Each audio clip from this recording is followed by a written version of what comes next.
स्वप्निल, जब कॉलेज में आप पढ़ते थे, मंच पे गाना गाते थे कभी? कॉलेज में गाना तो कभी नहीं गाया। हाँ। एक आधा बार बस एक बार कंपटीशन में गाया था, पर उसके अलावा कॉलेज में मेनली मैं डांस किया करता था। हाँ। अब वो चीज खत्म हो गई। वो डांस और हम लोग ड्रामा किया करते थे। किसी से प्रेम हुआ होगा कॉलेज के दौरान, तो उसकी याद में कोई गीत कभी गुनगुनाते थे आप? जिनसे प्रेम हुआ उनसे शादी भी हुई अंकल, तो आज भी वो हमारे साथ है, डॉक्टर तानिया जैन। तो कैसे कैसे हुआ ये सब सिलसिला?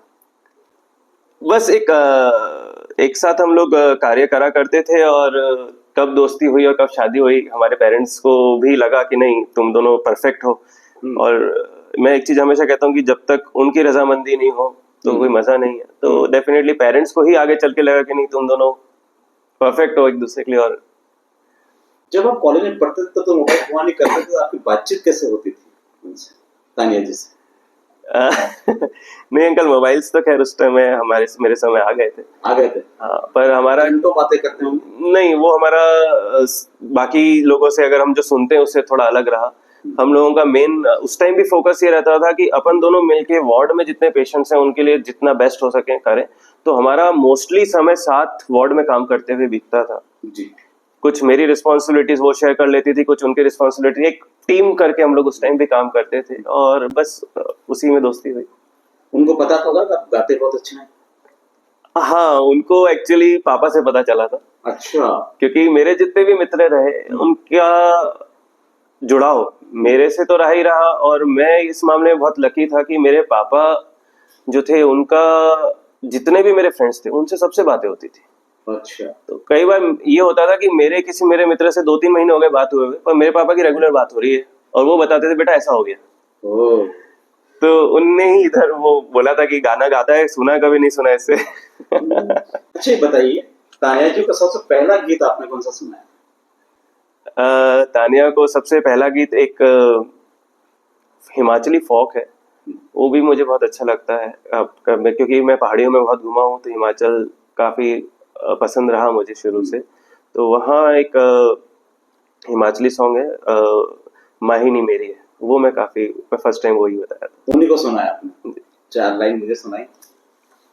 माहेणी मेरिए शिमले दी राहे चंबा कितनी दूर, माहेणी मेरिए शिमले दी राहे चंबा कितनी दूर, हो शिमले नी वसना कसौली नी वसना, शिमले नी वसना कसौली नी वसना, चंबे जाना जरूर है, माहेणी मेरिए शिमले दी राहे चंबा कितनी दूर। हमारे तो कुछ समझ में नहीं आया, क्या गाया आपने? कुछ मुझे समझ में नहीं आया, क्या है इसमें? बेसिकली एक बेटा है, वो अपनी मदर को कन्विंस करने की कोशिश कर रहा है कि मम्मी मुझे जिस से प्यार हुआ है वो थोड़ी ही दूर रहती है। तो जो इसमें वर्ड है माहिनी मेरे, ये शिमले दी राहें चंबा कितनी दूर, तो भैया माता जी शिमला से जस्ट चंबा पास में ही है, तो भाजा दूर नहीं है। तो मुझे वो मतलब मदर को कन्विंस कर रहा है बेसिकली कि आपको ऑब्जेक्शन नहीं होना चाहिए। स्वप्निल, आप इतना अच्छा गाते हैं, आपका असर कभी तानिया जी पर हुआ? वो भी गाती हैं? डेफिनेटली वो गाती भी हैं, और मेरा फर्स्ट एनिवर्सरी सरप्राइज गिफ्ट वो था। मुझे उसके पहले उनने कभी इस सीक्रेट को ओपन नहीं किया, और फर्स्ट एनिवर्सरी गिफ्ट जो मुझे एक वीडियो के रूप में उनने दिया था, उसमें एक वीडियो था जिसके पीछे एक प्लेबैक सॉन्ग चल रहा था। मैंने ये गाना बहुत अच्छा गाया हुआ जिसने भी गाया है, तो शी स्टार्टेड स्माइलिंग, बोले गैस करो किसने गाया है। तो मैंने एक नाम सोचना चालू किया, मुझे एग्जैक्टली समझ नहीं आया, तो फिर वो हंसते हुए बोली मैंने ही गाया है। तो that was a surprise for me. कौन सा गीत था? भैया बताओगे? याद है? नहीं, गाना अभी एकदम से वर्डिंग्स उसके याद नहीं आ रहे।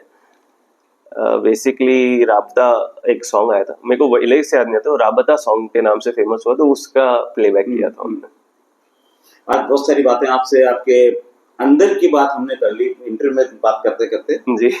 रहेंगे यहीं अपने निशान, इसके सिवा जाना कहाँ, जीना यहाँ मरना यहाँ, इसके सिवा जाना कहाँ। क्या बात, शायरी का शौक है? नहीं, शायरी नहीं, लिखना करने का शौक और ये सब तानिया जी के लिए गिफ्टेड है।